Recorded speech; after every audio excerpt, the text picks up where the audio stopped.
നമ്മളെല്ലാവരും competitive exams എഴുതുന്നവരാണ് അല്ലേ? നമ്മളൊരു ഹൈസ്കൂൾ UP കാലഘട്ടമൊക്കെ വേണമെന്നുണ്ടെങ്കിൽ LSS, USS, NMMS പോലെയുള്ള പരീക്ഷകളുണ്ട്. ഇനി അതല്ല, ഒരു ഹയർ സെക്കൻഡറി വിദ്യാർത്ഥികളാണെങ്കിൽ നീറ്റ്, JEE എവിടെ നോക്കിയാലും MCQ ബേസ്ഡ് ആയിട്ടുള്ള പേപ്പേഴ്സ് ആണുള്ളത്. മൾട്ടിപ്പിൾ ചോയ്സ് ക്വസ്റ്റ്യൻസ് അടങ്ങുന്ന പേപ്പേഴ്സ് ആണുള്ളത്. പലപ്പോഴും നമ്മൾ ഇത്തരം എക്സാംസിന് പോകുമ്പോൾ നമുക്ക് അറിയാത്തൊരു ചോദ്യം വന്നാൽ രണ്ട് കാര്യങ്ങളാണ് പൊതുവെ ചെയ്യാറുള്ളത്. ഒന്നുകിൽ നമ്മളത് ഒഴിവാക്കി വിടും, അല്ല എന്നുണ്ടെങ്കിൽ നമ്മൾ കറക്കി കുത്തും, നമ്മളൊരു ഭാഗ്യ പരീക്ഷണത്തിന് നിൽക്കും. രണ്ടിലും നമുക്ക് നെഗറ്റീവ് ആയിട്ടുള്ള എഫക്റ്റ് ഉണ്ടാവാനാണ് സാധ്യത, പ്രോബബിലിറ്റി കൂടുതൽ എന്നുള്ളത്. അപ്പോൾ ഒരു മൾട്ടിപ്പിൾ ചോയ്സ് ക്വസ്റ്റ്യൻസിന്റെ എക്സാം എന്നുള്ളത് ആക്ച്വലി ഒരു ഗെയിമാണ്. അത് എക്സാം ക്വസ്റ്റ്യൻസ് ഇട്ട് എക്സാമിനറും ആ എക്സാം എഴുതുന്ന സ്റ്റുഡൻറ്റും തമ്മിലുള്ള ഒരു മൈൻഡ് ഗെയിം കൂടി ഇവിടെ ഉണ്ട്. അപ്പോൾ നമ്മൾ ഒരു MCQ ബേസ്ഡ് എക്സാമിനെ അപ്രോച്ച് ചെയ്യേണ്ട രീതിയും അതിൽ നമുക്ക് അറിയാത്ത ക്വസ്റ്റ്യൻസ് വന്നാൽ നമ്മൾ എങ്ങനെ ഹാൻഡിൽ ചെയ്യണം എന്നതിനെ സംബന്ധിച്ചാണ് ഞാൻ ഈ വീഡിയോയിൽ പറയാൻ പോകുന്നത്. ഓക്കെ, അപ്പൊ അതിനുള്ള ഒരു സയന്റിഫിക് ആയിട്ട് നമുക്ക് എങ്ങനെ ഗസ് ചെയ്യാം, ഗസ് ചെയ്യുമ്പോൾ വെറുതെ കറക്കി കുത്താതെ നമുക്ക് എന്തെല്ലാം കാര്യങ്ങൾ നോക്കാം എന്നുള്ളതാണ് എനിക്ക് നിങ്ങളോട് പറയാനുള്ളത്. അപ്പോൾ ആദ്യം നമ്മളിത് നമുക്ക് കിട്ടുന്ന ക്വസ്റ്റ്യൻസ് ഒക്കെ എഴുതുക. കിട്ടാത്ത ക്വസ്റ്റ്യൻസിന്റെ മേലെ ആദ്യം നമ്മൾ അധികം സമയം സ്പെൻഡ് ചെയ്യാൻ നിൽക്കരുത് എന്നുള്ളതാണ്. നമ്മൾ ഒരു അറിയാവുന്ന എല്ലാ കാര്യങ്ങളും കഴിഞ്ഞിട്ട് വേണം നമ്മൾ അത്തരത്തിലുള്ള ക്വസ്റ്റ്യൻസിലോട്ട് വരാൻ. അതാണ് നമ്മുടെ ഏറ്റവും പ്രധാനപ്പെട്ട സ്ട്രാറ്റജി എന്നുള്ളത്. ഇനി ഞാൻ 5 കാര്യങ്ങളാണ് നിങ്ങളോട് പറയാൻ പോകുന്നത്. ഒന്നാമത്തേത് എലിമിനേഷൻ മെത്തേഡാണ്. അപ്പോൾ നമുക്ക് ആക്ച്വൽ ഉത്തരം അറിയില്ല എന്നുണ്ടെങ്കിലും അറിയാത്ത ഉത്തരത്തിൽ നിന്ന് പിന്നിലോട്ട് പോകാൻ നമുക്ക് സാധിക്കും. ഓക്കെ, ഇപ്പൊ ഫോർ എക്സാമ്പിൾ ഒരാളുടെ ഏജ് ആണ് ഒരു ചോദ്യത്തിന്റെ ഉത്തരം എന്ന് വിചാരിക്കുക. ഒരാളുടെ ഏജ് ആണ്. അപ്പോൾ അതിൽ മേ ബി ഒരു 150 എന്നുള്ള ഒരു ഓപ്ഷൻ ഉണ്ട് എന്നുണ്ടെങ്കിൽ അത് നമുക്ക് എലിമിനേറ്റ് ചെയ്യാൻ സാധിക്കും. കാരണം അതൊരിക്കലും അയാളുടെ ഏജ് ആയി വരില്ല. അതേപോലെ തന്നെ മാത്തമാറ്റിക്സിൽ ചിലപ്പോൾ ഇക്വേഷൻസിൽ ചില കാര്യങ്ങൾ സബ്സ്റ്റിറ്റ്യൂട്ട് ചെയ്താൽ നമുക്ക് മനസ്സിലാവും ഈ ഓപ്ഷൻ വരില്ല. അപ്പോൾ നമ്മൾ 4 ഓപ്ഷൻസ് നിന്ന് 2 ഓപ്ഷൻ എലിമിനേറ്റ് ചെയ്താൽ ബാക്കി 2 ഓപ്ഷൻസ് ഒന്ന് ചൂസ് ചെയ്താൽ മതി. നമുക്ക് ശരിയാവാനുള്ള സാധ്യത പകുതിയായി മാറി അല്ലെ? അല്ലെങ്കിൽ 4 ചൂസ് ചെയ്യുമ്പോൾ 25% മാത്രമാണ് ശരിയാവാനുള്ള പ്രോബിലിറ്റി എന്നുള്ളത്. അതേപോലെ നിങ്ങൾ നോക്കിക്കോളൂ, ഇപ്പോൾ ഓൾ ഓഫ് ദി എബോവ് ഒരു ആൻസറിലുണ്ട് എന്നുണ്ടെങ്കിൽ അത് ശരിയാവാനുള്ള സാധ്യത ആക്ച്വലി കൂടുതലാണ്. ഇനി അത് എലിമിനേറ്റ് ചെയ്യാൻ നിങ്ങൾക്ക് എളുപ്പമാണ്. ഇപ്പൊ 4 ഓപ്ഷൻസ് ഉണ്ടെന്നുണ്ടെങ്കിൽ ഓൾ ഓഫ് ദി എബോവില് ബാക്കി 3 ഏതെങ്കിലും ഒന്ന് ശരിയല്ല എന്നുണ്ടെങ്കിൽ അത് എലിമിനേറ്റ് ചെയ്യാം. ഓൾ ഓഫ് ദി എബോവും ആ ആൻസറും എലിമിനേറ്റ് ചെയ്ത് ബാക്കി 2 ഉണ്ടാവുള്ളൂ അല്ലെ? അപ്പൊ ഓൾ ഓഫ് ദി അബോ നമുക്ക് ബാക്കി 3 കുറിച്ച് അറിയില്ല എന്നുണ്ടെങ്കിൽ ഓൾ ഓഫ് ദി അബോ ശരിയാവാനുള്ള സാധ്യത വളരെ കൂടുതലാണ്. നൺ ഓഫ് ദി അബോ ഭൂരിഭാഗ സമയം ഒരു ഡിസ്ട്രാക്ഷൻ ആയിരിക്കും.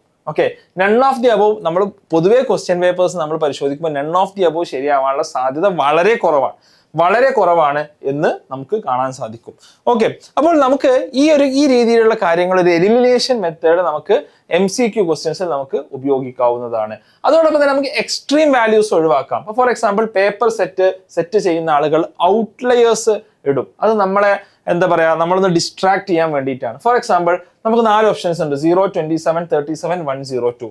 അപ്പോൾ അതിൽ 0യും 102 ആവാനുള്ള സാധ്യത വളരെ കുറവാണ്. കാരണം 27, 37 ആ ഒരു മിഡിൽ റേഞ്ചിലായിരിക്കും, ആ ഒരു ഇന്റർ ക്വാർട്ടൈൽ റേഞ്ചിലായിരിക്കും നമുക്കുള്ള ഉത്തരങ്ങളൊക്കെ പൊതുവെ വരിക. അപ്പോൾ എക്സ്ട്രീം വാല്യൂസ് നിങ്ങൾക്ക് തീരെ അറിയില്ല എന്നുണ്ടെങ്കിൽ, നിങ്ങളൊരു ചോദ്യം നിങ്ങൾ കറക്കി കുത്തുന്നുണ്ടെന്നുണ്ടെങ്കിൽ നിങ്ങൾ എക്സ്ട്രീം വാല്യൂസും നിങ്ങൾ ഒഴിവാക്കി വിടുക. ഓക്കെ, അതേപോലെ തന്നെ അപ്പോൾ നിങ്ങൾ ഈ എലിമിനേഷൻ തന്നെ നിങ്ങൾ ശ്രദ്ധിക്കേണ്ട മറ്റൊരു കാര്യം എന്നുള്ളത് സിമിലർ ഓപ്ഷൻസ്. ഇപ്പോൾ ഒരു 5, -5 ഉണ്ട്, അതിലേതെങ്കിലും ഒന്ന് ഉത്തരമാവാനുള്ള പ്രോബിലിറ്റി വളരെ കൂടുതലാണ്. അപ്പൊ ആ സൈന് മാറ്റിയിടുന്നത് അല്ലെങ്കിൽ എന്തെങ്കിലും യൂണിറ്റ്സ് മാറ്റിയിടുന്നത് എന്തിനാണ്? അത് നമ്മളെ മെല്ലെ ഒന്ന് കൺഫ്യൂസ് ചെയ്യിക്കാൻ വേണ്ടിയിട്ടാണ്. അപ്പൊ നമുക്ക് മനസ്സിലാക്കാം അത് ഉത്തരമാവാനുള്ള സാധ്യത വളരെ കൂടുതലാണ് എന്നുള്ളതാണ്. അപ്പോൾ നമ്മൾ സിമിലർ ആയിട്ടുള്ള ഓപ്ഷൻസ് ഉണ്ടോ നോക്കുക, അതിലേതെങ്കിലും ഒന്ന് ഉത്തരമാവാനുള്ള സാധ്യത കൂടുതലാണ്. എന്നിട്ട് അതിൽ നിന്ന് നമ്മൾ ബെറ്റർ കണ്ടുപിടിക്കാൻ വേണ്ടി ശ്രമിക്കാം.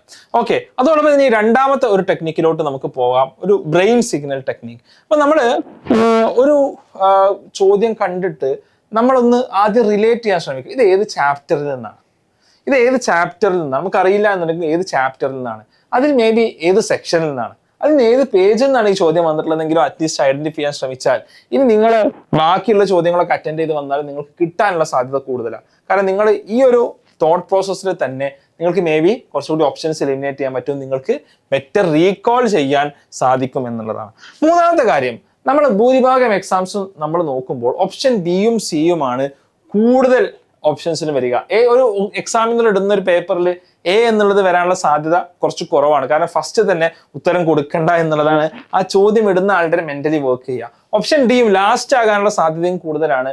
ഭൂരിഭാഗം ഉത്തരങ്ങളും ബിയും സിയുമാണ് വരുന്നത് എന്നാണ് പൊതുവെ പഠനങ്ങൾ പറയുന്നത്. ഇതിന് അപവാദങ്ങളായിട്ടുള്ള എക്സാംസ് ഉണ്ട് കേട്ടോ. ചില എക്സാംസിൽ എയും ബിയും സിയും ഡിയും ഒരേ അനുപാതത്തിൽ വരുന്ന ഒരേ റേഷ്യോയിൽ വരുന്ന എക്സാംസ് ഉണ്ടാവാം. അത്തരം എക്സാംസിൽ ഇത് വർക്ക് ആവില്ല. അല്ലാത്ത എക്സാംസിൽ നമ്മൾ നോക്കുമ്പോൾ ജനറലി ബിയോ സിയോ ആവാനുള്ള സാധ്യത വളരെ കൂടുതലാണ് എന്ന് കാണാൻ സാധിക്കും.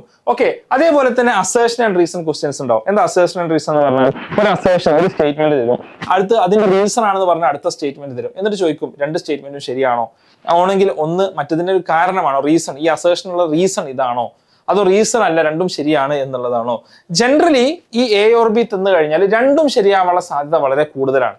കാരണം ഒരു നെഗറ്റീവ് ആയിട്ടുള്ള സ്റ്റേറ്റ്മെന്റ് എഴുതുക, തെറ്റായ സ്റ്റേറ്റ്മെന്റ് എഴുതുക എന്നുള്ളത് കുറച്ച് ശ്രമകരമായ ജോലിയാണ്. ഇപ്പോൾ ഭൂരിഭാഗം അസേർഷൻ ആൻഡ് റീസൺ ക്വസ്റ്റ്യൻസിനും അത് നമ്മളുടെ റിലേഷൻഷിപ്പ്, ഓക്കെ, ആ റിലേഷൻഷിപ്പ് അപ്പുറം രണ്ട് ക്വസ്റ്റ്യൻസും പൊതുവെ രണ്ട് സ്റ്റേറ്റ്മെന്റ്സും പൊതുവെ ശരിയായിരിക്കും. റിലേഷൻഷിപ്പ് ലാണ് നമ്മൾ കോൺസെൻട്രേറ്റ് ചെയ്തിട്ട് അതുണ്ടോ എന്ന് നമ്മൾ നോക്കേണ്ടത്. അപ്പൊ അസേർഷൻ ആൻഡ് റീസൺ ക്വസ്റ്റ്യൻസിന് ഉപയോഗിക്കാവുന്ന സ്ട്രാറ്റജിയാണത്. ആൻഡ് അഞ്ചാമത്തത് ഏറ്റവും പ്രധാനപ്പെട്ടത്, ഇവിടെ ശരിക്കും ഷോർട്ട് കട്ടുകളില്ല. ഷോർട്ട് കട്ടുകൾ കൊണ്ട് മാത്രം നമുക്കൊരു പരീക്ഷ ഒരിക്കലും ജയിക്കാൻ സാധിക്കില്ല. ഓക്കെ, ഒരു പരീക്ഷയിൽ ടോപ്പേഴ്സ് ആയി വരുന്ന വിന്നേഴ്സ് ആയിട്ട് വരുന്ന ആളുകളെല്ലാം വളരെ ഹാർഡ് വർക്കിലൂടെയാണ് ഇത് ചെയ്തിട്ടുള്ളത്. ഓക്കെ, അപ്പോൾ നമ്മളെ സംബന്ധിച്ചിടത്തോളം ഭൂരിഭാഗം പരീക്ഷകൾ നമ്മൾ നോക്കുമ്പോൾ JEE ആവട്ടെ നീറ്റ് ആവട്ടെ പലപ്പോഴും ക്വസ്റ്റ്യൻസ് ആവർത്തിച്ചു വരുന്നത് നമുക്ക് കാണാൻ സാധിക്കും. എന്താ ഇതിനുള്ള റീസൺ എന്നുള്ളത്?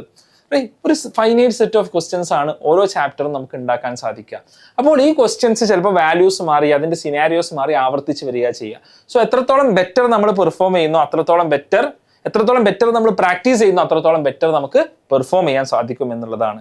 നമ്മുടെ ബ്രെയിനും ഒരു മസിലാണ്. അപ്പോൾ നമ്മൾ എൻ്റെ മുമ്പിൽ ഒരു 50 കിലോഗ്രാം ഭാരമുള്ള കല്ലുണ്ടെന്ന് വിചാരിക്കുക, അത് എടുത്ത് പൊക്കാൻ എനിക്ക് ബുദ്ധിമുട്ടാണ് അല്ലേ, എന്നാൽ ഞാൻ 2 മാസം ജിമ്മിൽ പോയി വന്നാലോ ഒന്നുകൂടി ബെറ്റർ ആയിട്ട് പൊക്കാൻ എനിക്ക് സാധിക്കും.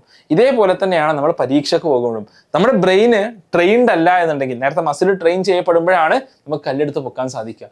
അതേപോലെ നമ്മുടെ ബ്രെയിൻ ട്രെയിൻ ചെയ്യപ്പെടാത്തൊരവസ്ഥയിലാണെന്നുണ്ടെങ്കിൽ ബ്രെയിൻ ആ ക്വസ്റ്റ്യൻ സോൾവ് ചെയ്യാൻ ഉള്ള പ്രോബിലിറ്റി വളരെ കുറവാണ്. എന്നാൽ നമ്മുടെ ബ്രെയിനെ നമ്മൾ ട്രെയിൻ ചെയ്താലോ നമ്മുടെ ബ്രെയിൻ ബെറ്റർ ഫങ്ഷൻ ചെയ്യാൻ തുടങ്ങും എന്നുള്ളത് നമ്മൾ മനസ്സിലാക്കുക. അപ്പോൾ ഏറ്റവും കൂടുതൽ പ്രാക്ടീസ് ചെയ്യുന്നതിനനുസരിച്ച് ഇപ്പോൾ ചില ആളുകളൊക്കെ ഒരു ക്വസ്റ്റ്യൻ ഒരു തവണയൊക്കെ നോക്കുള്ളൂ, പിന്നെ അന്ന് എനിക്ക് അറിയാലോ. ഒരു ക്വസ്റ്റ്യൻ ചെയ്യാൻ മേ ബി 10 മിനിറ്റ് എടുക്കും, അത് രണ്ടാമത്തെ തവണ ചെയ്യാൻ 7 മിനിറ്റ് എടുക്കും, മൂന്നാമത്തെ തവണ ചെയ്യാൻ 4 മിനിറ്റ് എടുക്കും, നാലാമത്തെ തവണ ചെയ്യാൻ 1 മിനിറ്റ് താഴെ എടുക്കുള്ളൂ, അഞ്ചാമത്തെ തവണ നമുക്ക് കാണാതെ തന്നെ ചിലപ്പോൾ ഉത്തരം എഴുതാൻ സാധിക്കും, എഴുതി നോക്കാതെ തന്നെ നമുക്ക് ഉത്തരത്തിലോട്ട് എത്താൻ സാധിക്കും. ഈ ലെവലിൽ നമുക്ക് എത്താൻ സാധിക്കുന്നുണ്ടോ? സാധിക്കണം എന്നുണ്ടെങ്കിൽ ഒരേ ടൈപ്പ് ക്വസ്റ്റ്യൻ തന്നെ നമ്മൾ പലതവണ പ്രാക്ടീസ് ചെയ്യണം. ഓക്കെ, ഇതാണ് ആക്ച്വലി കോമ്പറ്റേറ്റീവ് എക്സാംസ് ക്രാക്ക് ചെയ്യാനുള്ള ഏറ്റവും പ്രധാനപ്പെട്ട കാര്യം എന്നുള്ളത്. അപ്പോൾ നിങ്ങൾക്ക് ക്വസ്റ്റ്യൻസ് ഉണ്ടെന്നുണ്ടെങ്കിൽ തീർച്ചയായിട്ടും താഴെ കമന്റ് ചെയ്യാം. ഞാൻ വ്യത്യസ്തങ്ങളായിട്ടുള്ള മത്സര പരീക്ഷകൾ എഴുതി വിജയിച്ച ഒരാളാണ്. അതുകൊണ്ട് തന്നെ നിങ്ങളുടെ ചോദ്യങ്ങൾക്ക് ഉത്തരം പറയാൻ എനിക്ക് പലതിനും സാധിക്കേണ്ടതാണ്. എന്തായാലും വീഡിയോ കണ്ടതിന് നന്ദി. തീർച്ചയായിട്ടും ഈ ചാനൽ നിങ്ങൾ സബ്സ്ക്രൈബ് ചെയ്യുക. കൂടുതൽ ഇൻഫോർമേറ്റീവ് ആയിട്ടുള്ള വീഡിയോസുമായി കാണാം. ബൈ.